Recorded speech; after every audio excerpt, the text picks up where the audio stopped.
Hey guys, what's going on? I'm back with another video today showing you over 15 new features in iOS 11 Beta 5. So these features aren't as big as the ones I showed you in my main video, but you guys want to see this video where I show you some little changes that are different from Beta 4. So let's go ahead and get started.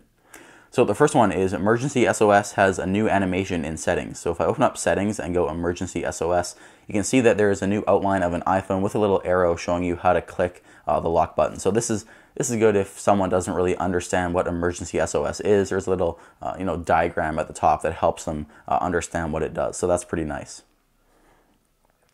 Screen recording now, the bar at the top of the screen is now red instead of blue.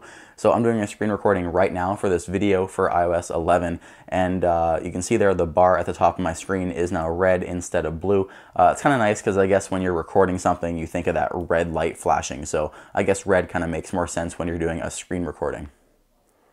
There's a new Allow New Connection button in Bluetooth when you turn off Bluetooth from Control Center. So I turned off Bluetooth here in Control Center. If I open up Settings and go Bluetooth, you can see here there's this new Allow New Connections button, and pretty much when I turned off that button in Control Center, I'm turning off any new Bluetooth connections. And if I want to turn it back on, I just touch that, and then it was turned back on in Control Center. So that button is kind of to make people understand what that button in Control Center does just a little bit better. There are new labels in Control Center when you change something like turn it on or off.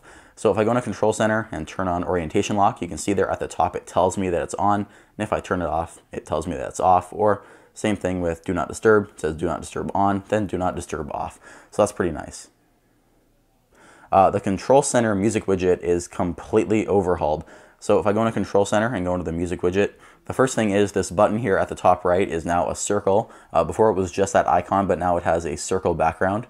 Then if I click on it, you see play pause instead of just the done button like in Beta 4.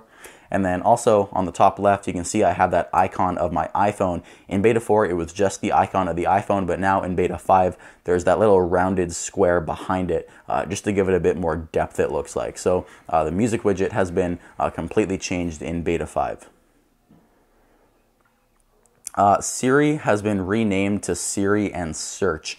So it seems like Apple kind of goes back and forth with this. In Beta 3, it was also called Siri and Search. In Beta 4, they changed it to Siri, but now Siri has been renamed to Siri and Search inside settings.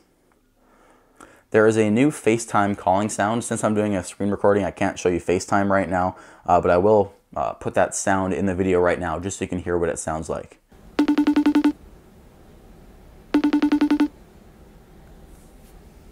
So that new sound is pretty nice. Smart Invert Colors now inverts the dock correctly. So let's go into settings. I'll do this live for you right now because I haven't done it. I really want to see if this works. And then we'll have to find Display Accommodations, Invert Colors, and Smart Invert. And if I go to the home screen, there we go. The dock finally works as expected. It doesn't have that dark background.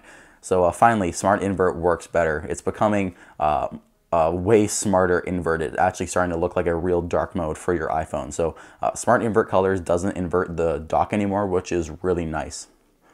There's a new portrait mode splash screen in the camera. So I'll open up the camera right now and go into portrait mode. You can see there it says portrait camera. It says create a portrait image, and it'll blur out the background. So all this stuff that I know what it does, but someone who's new to iPhone might not know what portrait mode does.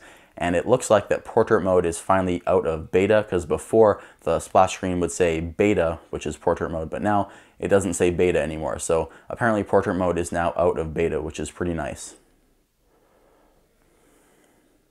There is a larger brightness glyph inside Control Center. So if I swipe up here and go to brightness, you can see that icon that's above the brightness slider is way bigger. If I turn my brightness up and down, you can see the little arms change size. And the same goes for the volume. If I 3D touch, you can see there that volume icon is a lot bigger. So they just made the icons inside Control Center a bit bigger, a bit nicer. Inside Siri settings, we now have a new Talk to Siri text, which was before Ask Siri. So if I go into Siri settings here, you can see here it says Ask Siri at the top instead of Talk to Siri, which it said before. So I guess it's a very small change, but Apple is changing up little things in iOS to make it feel, I don't know, more perfect. Inside Safari settings, in the Settings app, there's a new Siri option. So let's go ahead and check that out inside Settings. And then we'll go Safari. You can see there, allow Safari to access, and then Siri and search there at the top. So you can access this and then choose what you want it to allow access to. So I guess that's a pretty nice change.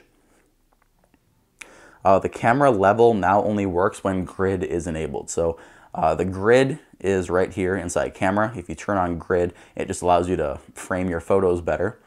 And then if I open up camera, you can see here this grid right there on my screen, and that level, because my iPhone's facing down, you can see there it kind of helps me frame my photo if I'm facing it directly down. This level right here with the two lines crossing, this is only active if you have the grid enabled inside settings. Personal hotspot now works on a beta, just a small little tidbit there. Before it didn't work on beta 4 for me, but now personal hotspot finally shows up here inside settings. So now I can share my connection with other devices.